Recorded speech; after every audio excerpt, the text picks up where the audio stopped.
Wow. And that was actually her most successful album. And she wrote She wrote the song. most or all of them. I forget whether it was Yeah. all of them or most of them for that. And it's interesting that, she, in this lyric, talks about the Madonna. Her nickname that was given to her by some journalists early in her career was the Barefoot Madonna Wow. because of that ethereal mezzo soprano voice that I mean, she could sing lower and such, but it was just that clarity of her voice that her appearance and everything together. And, because of that, um, that sound that was so compelling. And she was taken by her aunt to a Pete Seeger concert when I think she was like 13 or 14, something like that. And because her parents were like against her going into the, following music because they thought she'd become a druggie or something. Hmm. But she always said that her two major influences were Pete Seeger and Odetta. Odetta was an Yeah. important voice in the folk song world in the Black community, especially. But she's and such. And Joan also did a lot of what they call the child ballads, and Right. those were the ones that were categorized of traditional folk music. And she just pulled from the catalog. A whole Joan Baez songbook is filled with a lot of those songs Uh, because I you I almost played one of them, but I didn't think from a 60s standpoint it was that important. But a song called Geordie, and it's just the most beautiful. as I walked out over London Bridge. Right. Yeah, I used to sing that all the time. It was one of my favorites. It was my Yeah. father's favorite Yeah. to hear me sing. And so yeah, yeah, that and Dona Dona are two of my favorites of the traditional folks from different parts of the world. And then when I was like at UCLA in the folklore department, I spent a couple months just going studying the child ballads because there were so many of them, and they were so And, beautiful. and when you look at them and you look at the lyrics, you realize that folk music is talking about my everyday life, my Right. trials, my tribulations, my loves, the things, the whole thing about Geordie is that, stole 16 of the king's royal deer. And now they're going to, because he was a nobleman, that they're going to hang him in a golden chain instead of a rope. Well, gee, thanks. no. And, and I mean, you just kind of look at that and go, wow, they talk about the oppression, they talk about the poverty, they talk about, just the general lives and the hardships.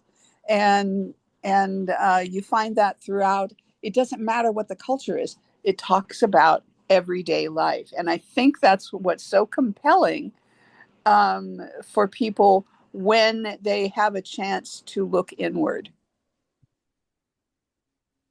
And again, because it's from the folk, it has these universal images that people relate to it. Country music, in many ways, perpetuates that. Because Uh-huh. uh, not all of it, but a lot of it does, because it's stories that of people's lives, uh, and uh, so much of the folk music then was it was the newspaper, it was the news, and it was the society pages, it was the uh, crime and punishment pages, it was a lot of things that were going on and preserved for posterity. And the funny thing is that she also, as she got further in her career, I don't know if anybody here is familiar with Peter Schickele. I am. He created a fake uh, classical composer named P.D.Q. Bach. Right. And so he was a comedian. I saw him in concert in Los Angeles, hysterical. But he was also a brilliant composer. And he did all the classical orchestrations for three of Joan Baez's albums. And so it's like she crossed over into this a different space, as her career evolved, her musical sensibilities evolved, and she found what would have been kind of an unlikely source at that time, to handle her orchestrations, and they were so beautiful because he was so talented. But her reputation was as a folk singer, not as a writer. I was Yeah, very surprised. I didn't know she wrote Diamonds of Rust, yeah. which shows you how much attention I was paying at the time. Well, Uh, and those words. you gotta give her credit too, on but that she was the first one to push Dylan songs out onto the public. Exactly. She was really a lot responsible for his subsequent Six. embracement, embracing by the masses, Yeah. even though he can't sing. And it's like it doesn't matter because the content is so incredible, and there's something about even the imperfections of a composer or a songwriter doing their own songs that gives a different dimension to them. And so he didn't just create songs for the people by him doing his own material.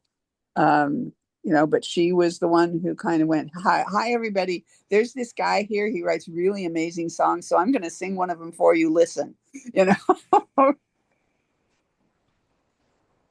Well, she was again. I was thinking, well, how am I going to make Joan Baez interesting to today's audiences? I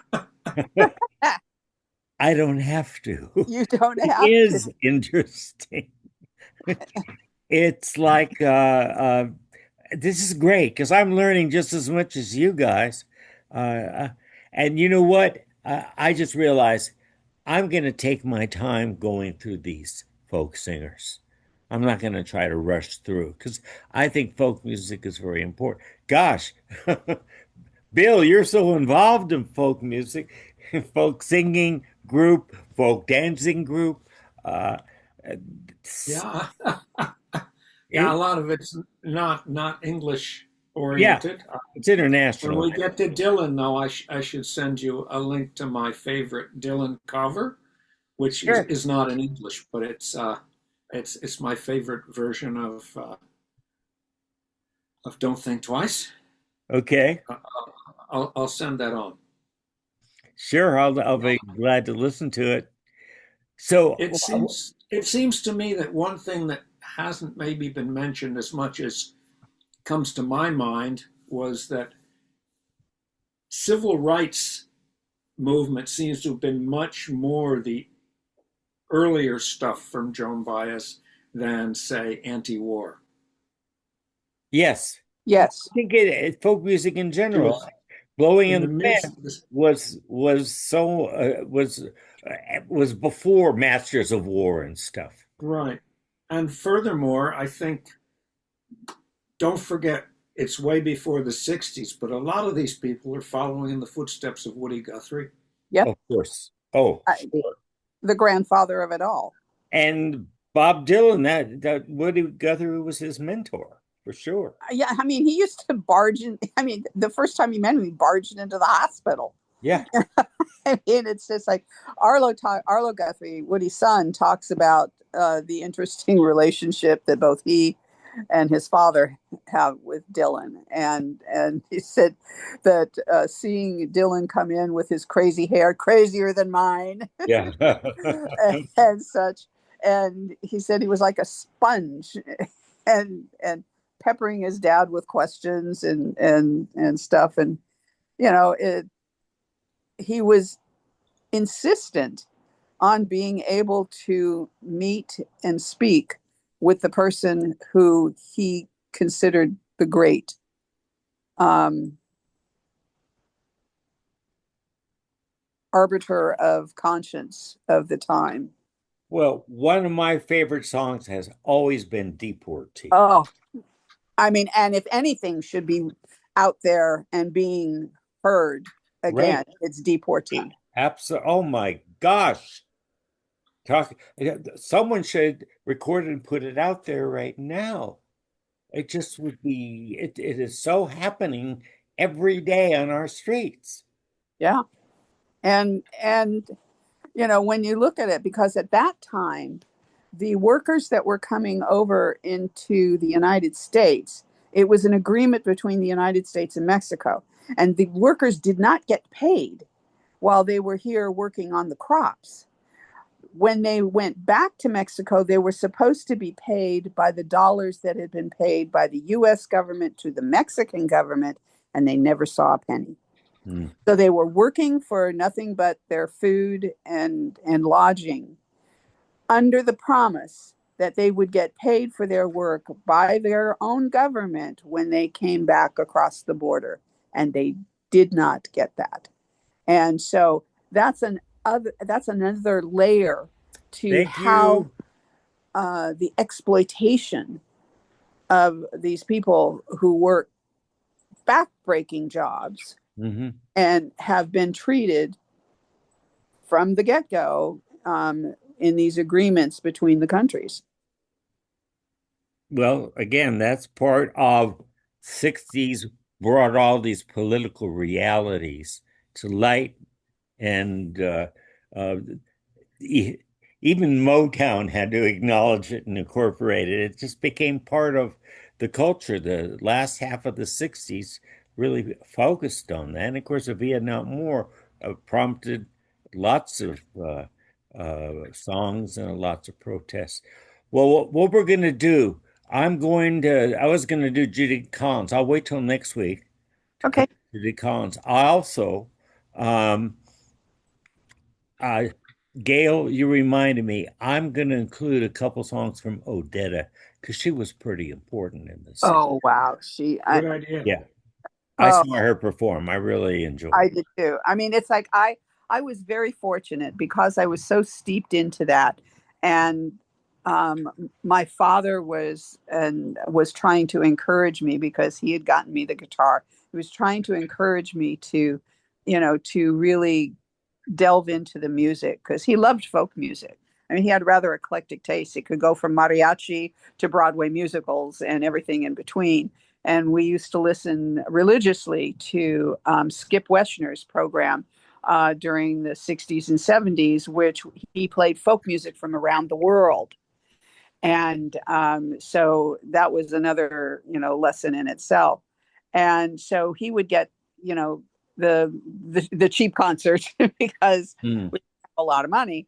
And I got to see all sorts of people. I got to see Peter, Paul, and Mary. I got to see, I have on my own actually. I got to see Joni Mitchell a couple of times in Hollywood and such. But yeah, so Joan Baez was like the first major concert of a folk artist that I got to see, and I was just blown away. And I had been listening to the Weavers and such for years, and hearing how different the various folk artists. I mean, the first note out of any folk artists of that era, and you knew exactly who you were listening to. There was nobody who sounded like Judy Collins. There was nobody Oh, else who yeah, sounded like Joan Baez. Nobody yeah. sounded like Joni, Peter, Paul, and Mary, Odetta, um, Bob Gibson, Josh White. You Okay, know, send me a list because I'll have room for an additional person besides Odetta, and we'll listen to Universal Soldier by Bobby St. Marie. oh God, amazing song. And then I might as well do a week on the male folk singers. So send me some ideas with that. Certainly Phil Oakes. I don't know if Harry Belafonte Yep. was 60s or not. Hmm. And actually, Joni did some concerts with him. Well, it's so we got some fertile territory. Excuse me, Joan Baez, not Joni Mitchell. Yeah. Joan. Yeah. And we'll get to Bob Dylan. I'm saving. I mean, he's a headliner. I want to look up to Bob Dylan because he'll be sort of the crest of the '60s as far Yeah. as I'm concerned. Yeah. Okay. So I'll put together a list and some links to versions Great, of the various songs that I think would are interesting and might bear some uh, some Great. attention. okay. I appreciate that. So then, thanks for coming here this week. Leslie, it's good to see you again, as always. Thanks, everybody. You can see I got my energy back. I got Yay! my You definitely did. All right. Oh, Lord, have mercy. yes. And so good. I'll see you guys next week. See you soon, everybody. All right. Okay. Bye, guys. All right. So Bye-bye.